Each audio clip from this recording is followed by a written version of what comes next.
Welcome to the world of ice cubes. We're nearing the end of May. We're hoping you're staying calm and cool, and welcome back.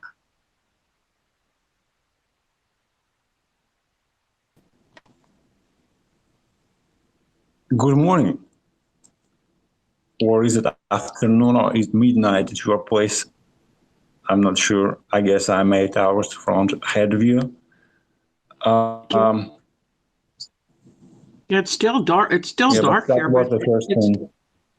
It's interesting because we have a subscriber that is down in Melbourne, Australia, and I believe that he is having winter in Australia. So summer is beginning. This weekend is the kickoff weekend for the beginning of summer. So the swimming pools will be open, ice chests will be full. But depending on where you are in the world, well, that's what time it is or what season it is. Do you know how cold is it in Australia during the winter? Never been there. I just know that kangaroo have pouches, and I would always use a pouch to like put my hands in if I was cold. Yeah, not cold then. Well, the word ice is an interesting word. Two words that have the same sound, but different spellings and different meanings are called homonyms. So when I went to Istanbul, Turkey, you know, I'm from Texas, and I wanted some ice in my Coca-Cola or ice in my lemonade or whatever I was drinking. But the word for ice in Turkish is booze. So in English, the word booze is a slang for liquor.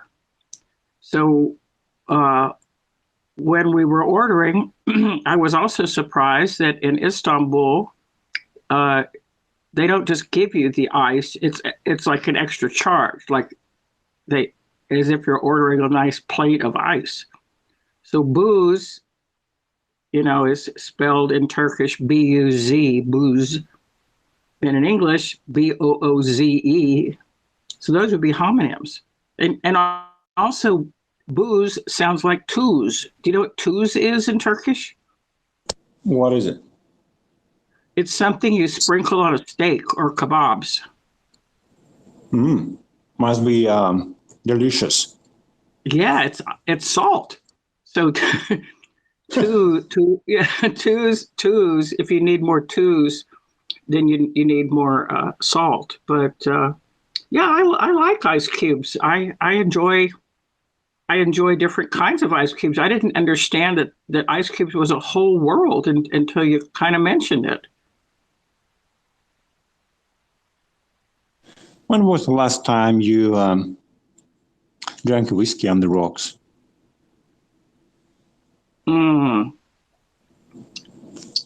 Well, I usually have a mixer like ginger ale, so probably like a week ago. I don't usually drink it on the rocks because I don't hang out with real fancy people. My people, I don't. Yeah, no. I mean, I had a whiskey shot. A shot is different than neat, right? What is neat? Just whiskey. But it's in a glass, like a. Yeah, absolutely. There's special glass. It's not a shot. I guess shot is a smaller dosage, but you know, a glass is like half full, and you enjoy it while drinking. Hey, not to change the subject, but when you say ice cube, did you mean the round ice cubes or squared ones? Is there a difference? Yeah, there is a difference between a square and a round, but I was saying that, you know, I mean, I was thinking that, you know, it's so fascinating, the whole world of ice cubes. I saw this video that a friend showed me. It's a 15-minute video on how to make clear, square ice cubes to put into, you know, cocktail glasses for people that are drinking whiskey. And I thought, wow, 15 minutes is so long to spend on like how to make an ice cube. But yeah, I mean, yeah, I like ice cubes. I mean, I also was visiting somebody who was a studying the brain, and this person had ice cubes that were in the shape of little brains. So like she fixed a drink and put some little tiny brains in my glass, brain shaped ice cubes. Yeah, but I think imagine that there is a square ice cube and spherical or round, and I presume that I don't know what's I don't know what the largest surface area has, square or spherical, but I think the square should melt longer, right? Then You mean should last longer or melt faster? You mean square should last longer? melt faster. Yes, and maybe that affects the whiskey. It's Yeah. I don't know. I'm not a scientist here, but just from the top of my head. Well, well, I might want to ask you a personal question, but would you say your head is like more square or more round or elliptical? I have more like an elliptical head. I don't know. I guess a normal kind. Okay, well, do people have different shaped heads? Some people have like a round face. Some people have a long face. Some people have like a square head with snake eyes. Okay, let's get back to the whiskey. So there's one friend of mine. No. Just I guess my elliptical head. What does that make me look like? Like a snake? No. That guy had a square head. The guy with okay. There was somebody that I saw that had little kind of like yellow eyes, and the shape of his head was kind of a square. So, but okay. Yeah, I wish I'd have yellow eyes. I wish I'd have some kind of like cats, they have these eyes. I will look at you and you just keep staring. By the way, if you look at, it's like staring competition. Yeah, sorry, not to change the subject again, just too many thoughts in my head. Everything is the subject, but I have green eyes that change with the light. So sometimes they're hazel, sometimes they're green. And I have enjoyed having these eyes. I've gotten gotten a lot of compliments on these eyes. And hey, you said. Sorry, go ahead. Okay, I don't know. Oh yeah, I was going to say that I have this other bartender friend named Leon. He's kind of like the kind of quasi famous baristas. No, bartenders. Barista is a coffee person. So Leon, you said coffee, and I thought you said coffee, and I thought I apologize again. I don't mean to be rude or anything, interrupting you, but then I'll forget if I don't say it right now. Coffee, you can add ice cubes into coffee, right? That'd be iced coffee. Yes, and also in Dallas, everybody's drinking these coffee martinis, which I think is disgusting. I'm like into classic martinis, kind of like James Bond martinis, like just a classic martini. Stirred but not shaken. Yeah. And I was at this bar once, and I was getting a Reuben sandwich or something. I had dropped off some art someplace, and I was just sitting there. And this it's called a Libertine. It's a really, really nice bar in Dallas on Lower Greenville. I was sitting there, and some guy walked in, and he saw I was sitting there eating a sandwich. He said, "Well, that looks really good." There was a pickle next to it. And he said, "Well, what is that?" I go, "That's a Reuben sandwich." And he goes, "Well, are you by yourself?" I said, "Yes, you can see there's no one around me." And he said, "Would you mind if I join you?" So it's just like a fun bar where people come and go. It's not a big deal. It was in the afternoon, like 4 in the afternoon, or maybe 3:30. So he goes up to the bar and orders something for himself to eat. And he comes back to me and he goes, "Well, what would you like to drink?" I go, "Why don't you tell me what you think I look like I drink?" He goes, "You look like a martini girl." I go, oh, "Okay." I mean, what I really wanted was a beer, but I let him do his thing. So I'm thinking, okay, I'm going to get a martini. I'm drinking a martini at 3 p.m. That's cool. And they're expensive at this place, so they're really good. Oh my God, guess what they brought me back? he brings me back a lemon drop martini. Disgusting. It was. Was it disgusting? No, I don't like it. I don't like sweet. I don't like super. I mean, I'm eating a Reuben sandwich. I want a beer. He says martini. I think he's going to bring a martini. It is frosted sugar on the rim. Like the hypoglycemic index of that must have been like off the charts. And it was, I'm sure it was expensive, but you know, I go, oh, wow, thanks. He goes, well, I thought you wanted a martini. And then he sat down. I go, well, I mean, this isn't exactly a martini. He goes, it's a lemon drop martini. And then I said, oh, and then he understood he had done something really awful. But I said, well, let me try it. Let me get a fork and knife and cut into it because it's like almost like cake. And then he said that he thought I was really funny. And then we was kind of chit chat a little bit. And he asked me for my number. And I said, oh, no. He asked me what I did. I sell art and I'm a writer. And he asked for our number. I go, no, I'm around.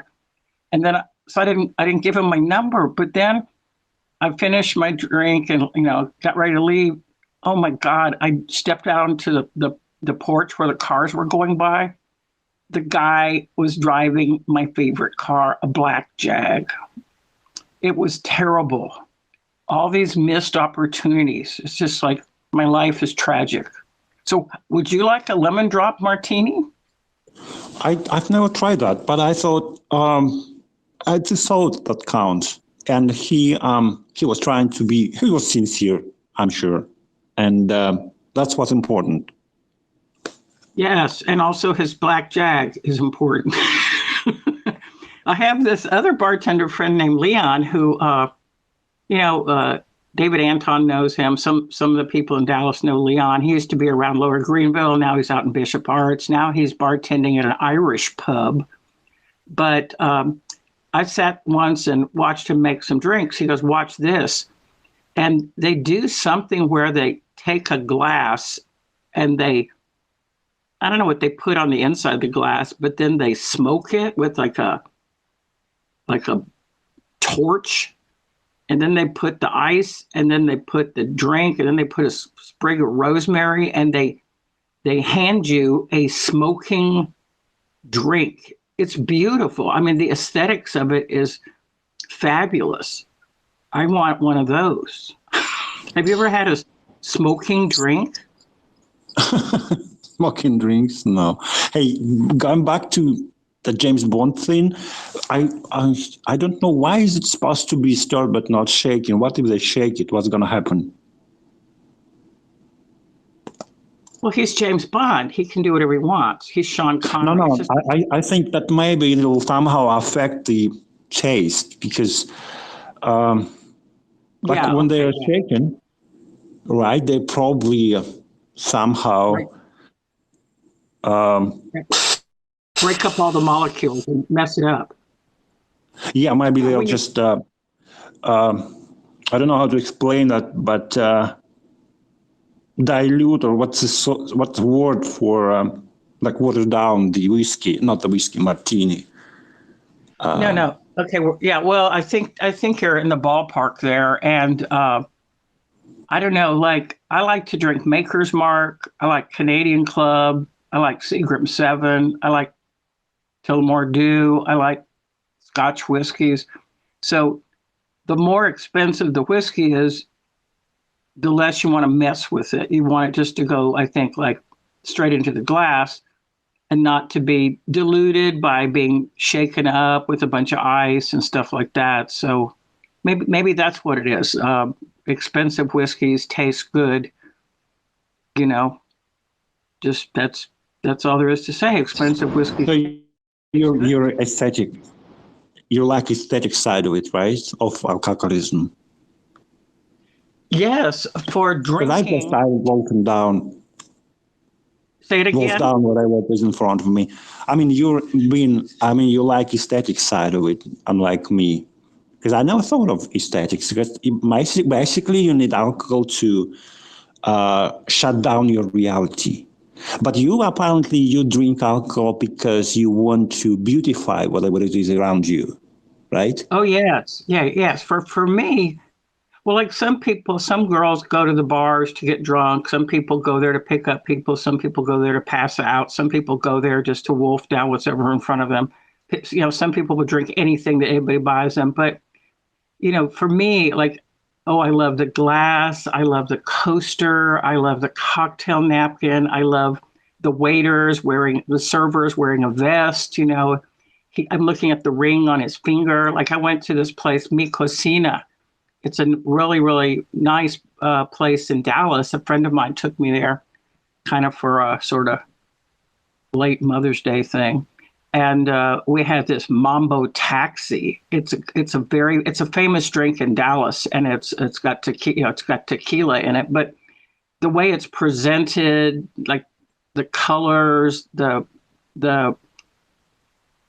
just the ice when it comes into the room, it like lets off a little steam. So like I'm watching like the steam rising from the ice. Like for me, it's like a complete experience. Like I probably won't even be paying attention to the person that I'm with because I'm like, I'm all about the cocktail napkins. Like, what's the shape of the ice? Oh my gosh, what is that? What is the bartender wearing? You know, I mean, it's probably the last thing on my list is like, it needs to be something I'm in the mood to drink. But yeah, I drink to enter into an altered reality. Yeah.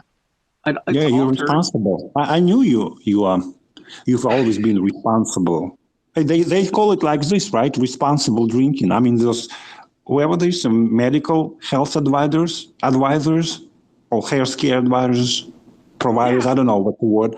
They urge you to drink responsibly, which always confused me. Like, what does that even mean? That probably means that do not allow the drink to control you. Be it vice versa, control your drink, which is not the case with me. But what it mean? Well, I mean, here it means like find somebody else to drive if you're blasted. But I thought you said, "Oh, you're impossible." I thought that was a compliment, but you said I'm no, responsible. I said you were responsible. Yes, Am I now when you said it, well, you are impossible sometimes, especially off the air. But I guess I'm getting used to it. And yeah, pretend to be normal. I'll be okay. Very good. Well, this is getting ready to be the Memorial Day weekend, and some friends are having some friends come into town, and we're all going to go out for dinner tonight and probably be around happy hour. So it's social drinking, SOCIAL. So the main purpose of the gathering is to talk and to visit and have appetizers and buy each other shots. So the purpose of that drinking is social. So I might be at a table with like 8 or 9 people sitting outside at a patio, but I need a coaster. Could I get some more ice? Sometimes people say taking me out to drink is like taking a child into a toy store. Like, I want this. Could I please have that? I need that. And I mean, some people can just sit down and drink. I can't do that. I wish I could just sit there and drink. I mean, how can I drink? There's no coaster under my drink. Okay. And I asked for a spoon and you didn't bring a spoon. So I'm kind of like, it's kind of awful. What's that? Did you say happy hour? What's that? Like happy hour? Was that what you said? Yeah. Happy hour is traditionally people work 9 to 5. Like that's a famous song, Dolly Parton, 9 to 5. Or they might work 8 to 5. So traditionally the work day, before pandemic, generally like 9 to 5, 8 to 5.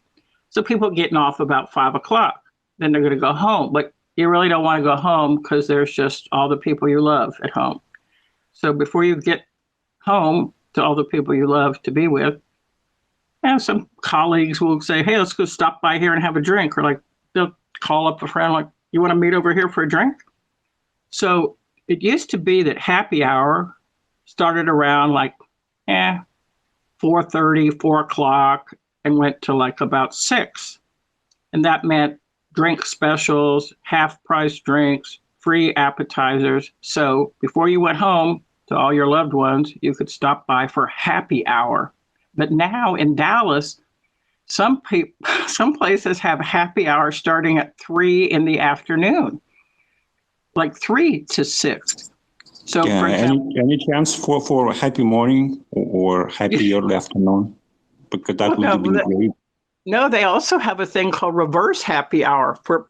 Let me just finish this. So yesterday I met Jeff at Mi Cocina and it was happy hour. And he asked me if I could hurry and order something to go because I was gonna get some food to go. We just had drinks and, some guacamole. But I go, why do I have to hurry? He goes, happy hour's almost over. So anyhow, so that was happy hour, special pricing. But now they have something else I heard about called reverse happy hour. So I never had heard of that. So like if you go to a club, a lot of clubs close at midnight, or some of them that have live music will close at 2 a.m.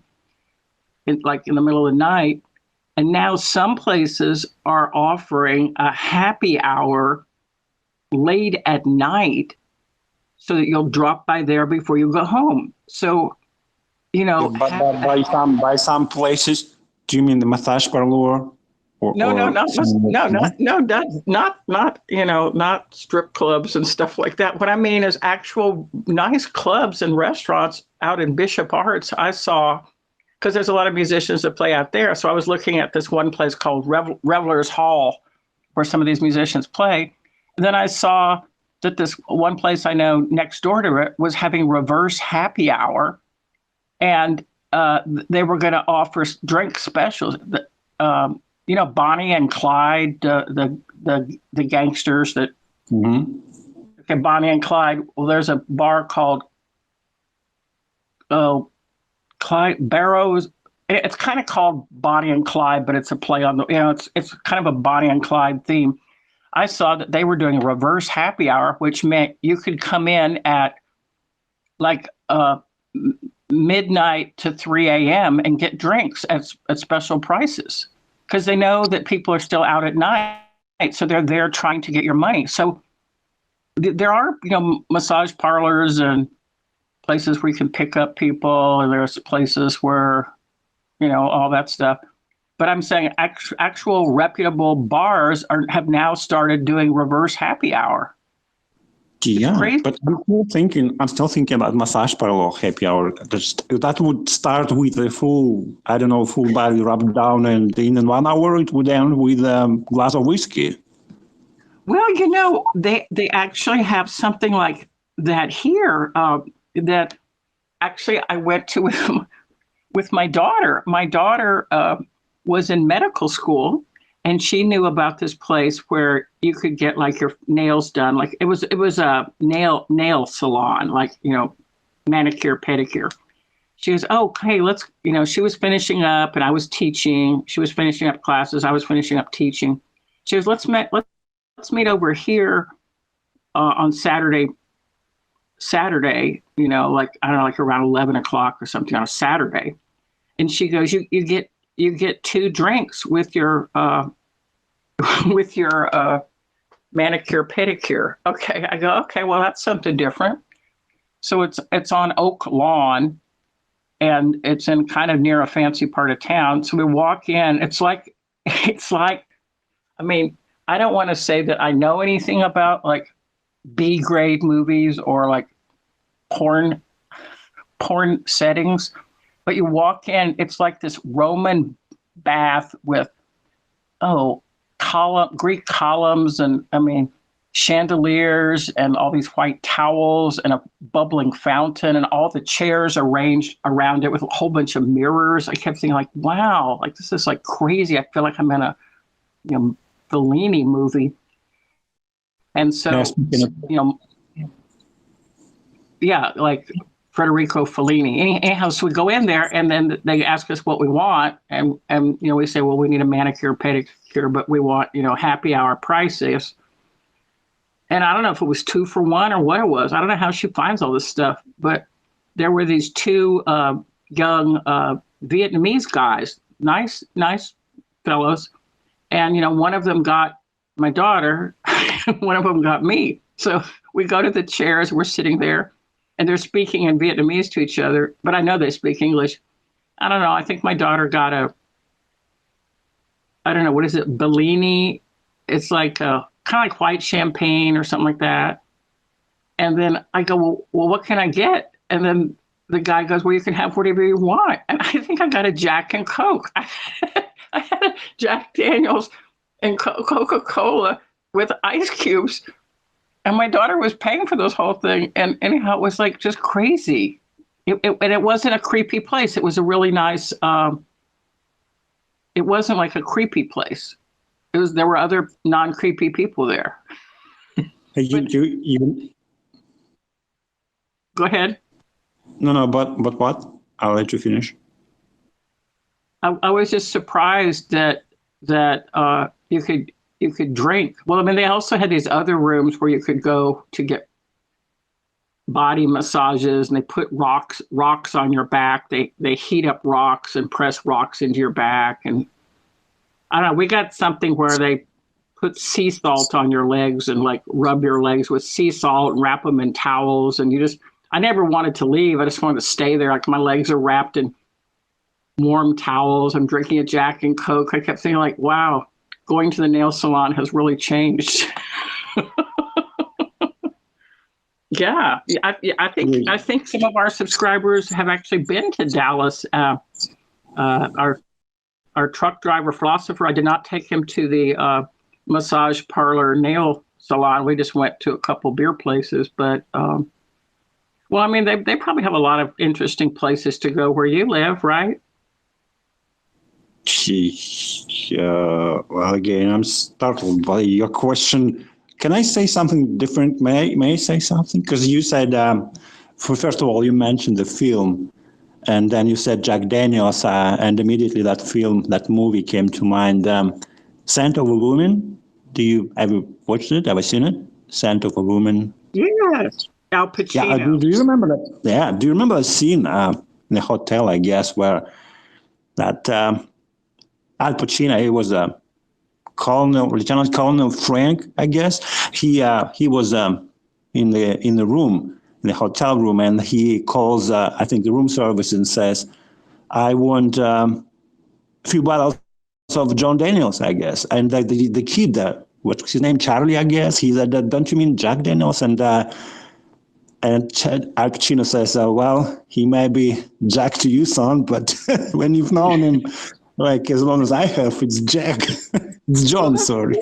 That's good. That's a good one. That's a good one. Yeah. No, yeah, that's why he drank, I guess, whiskey and rock. That's why I like it. Somehow, each time I drink whiskey and rock, I remember that movie. I love that movie. One of the best, I think, of all time. Yes, and the dance scene is very beautiful, and the whole thing is just really nice. Well, you know what I want to say about that a little bit. When you think of a man and a woman and relationship and the aesthetic side of it, as you said before, regardless of the subject, I think that you have to somehow elevate above. You have to raise above the human nature in order to achieve that kind of connection between two genders, or what's the word, that what you feel when you see the scene with the dance. I mean, in a movie, I've experienced that a few times maybe in my life. That somehow maybe you have to develop to a certain level in order to be able to experience the full range of emotions with the opposite gender, opposite sex. But that makes me think. Food for thought. No, I was saying that either that or drink enough. Just drink enough and you'll get there. No. Let's agree to disagree, because somehow drinking disables me or makes me ineffective. Or what do I say? Makes me incapable of. Somehow it shuts me again. It brings me back. I'm not sure about you. No, you can't talk about unmuting yourself and being ineffective with a woman. We can't talk about that. Why? I mean, explain to me. Explain yourself. Why? I don't get. What's the punchline here? The punchline is you're talking about the opposite sex, about being with a woman and how you have to do certain things to achieve a higher level of something. And then, oh, it's just like, it's all just so hilarious. I can't even explain it, but let me just try. I have this friend, David Anton. he has had various different girlfriends, and David's really an amazing romantic. He was telling me about how he had this girlfriend who had she used to work at reception at hotels. So whenever they would get together, he would fly in and then she would get the room for free or half price or something. But he had to go do things like go buy champagne. He had to go buy flowers and tear the flowers apart and sprinkle them in the bed. He had to do all these rituals. I call these the male mating rituals, the things that a man should do to make it an aesthetic experience. So is that what you mean? Is that what you mean by making it an aesthetic experience? Not exactly, but I guess the subject of our conversation today is ice cubes, and in my personal experience, nothing keeps a drink cold like ice cubes. It may be coffee or whiskey or tea, anything. Anything an ice cube is cold. Do you agree? Yes, and I actually have a drink in front of me. It is actually a Guinness stout glass, and I put a slice of lemon at the bottom of it. It's round. Then I filled it about halfway with water. Then I put it in the freezer. So when I took the glass out of the freezer about 20 minutes ago, it's frosted. It has lemon at the bottom. I poured water onto it. So I am having a glass of ice water that tastes like lemon. It has an amazing ice cube in it. And I'd like to recommend this to our listeners. Start freezing your glasses and put fruit at the bottom of the glass. And then when you serve this to someone, they'll think that you're like a really amazing person, because not everyone knows how to do these things. Yeah, in moments like this, they make life worth living, I guess. Yes, and I feel happy to be alive, and I'm happy to visit today, and it's great day to be alive. Good.